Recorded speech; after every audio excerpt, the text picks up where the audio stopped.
আজকের গল্পটা কার কাছে কেমন লাগবে তা আমি ঠিক জানি না। আজ শীতের একটি দিন নিয়ে আমার অনুভূতি তোমাদের সাথে শেয়ার করতে চলেছি। আর সারাটা দিন কেটেছে বিনা রোদে। সকাল থেকে বিকেল হয়ে গেল, তারপরও সূর্যের রোদ আসতে পারলো না মাটিতে। মাঝে এক বেশি ছিল দূরের দিকে, কিন্তু তাও কয়েক মিনিটের মতো থেকে চলে গেল। কেমন যেন শীতের চাদর ডেকে রেখেছে চারপাশটা। সকালের দিকে সম্ভবত 6টার দিকে চারপাশে কিছু দেখা যাচ্ছে না, শুধু কুয়াশায় কুয়াশা। কেবল আফসার ছায়ের মতো বড় বড় গাছগুলো দেখা যাচ্ছে। আর গাছে বসেছিল টুনটুনি, বুলবুলি আর অন্যান্য ছোট পাখিগুলো, যারা সমানে কিচিরমিচির করে চলছে। ওরাও হয়তো বলছে, এ শীতের কি শেষ হবে না, আজকে এই রোদে দেখা পাবো না।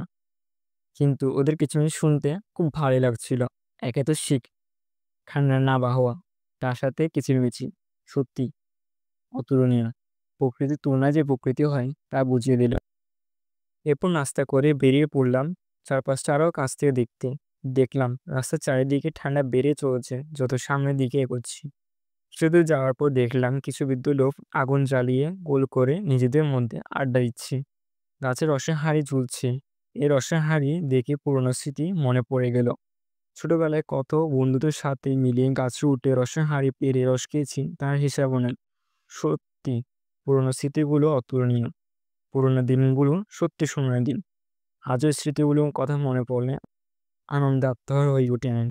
প্রায় শীতে কি হয়, হয় বেশি ঠান্ডা পড়ে কিন্তু কম পড়ে, এবং সবাই রীতিমতো গরম জামা পরে শীতকাল কাটায়। কিন্তু এই শীতকালটা আলাদা। এই শীতকালে প্রথমবার বর্ষাকাল ও শীতকালটা একসাথে দেখতে পেলাম, যা জীবনে প্রথমবার দেখা আমার। জানি না পৃথিবীতে অন্য কোথাও এবারের দৃশ্য দেখা গেছে কিনা, তবে আমার থেকে বেশ ভালো লেগেছে এই দিকটা।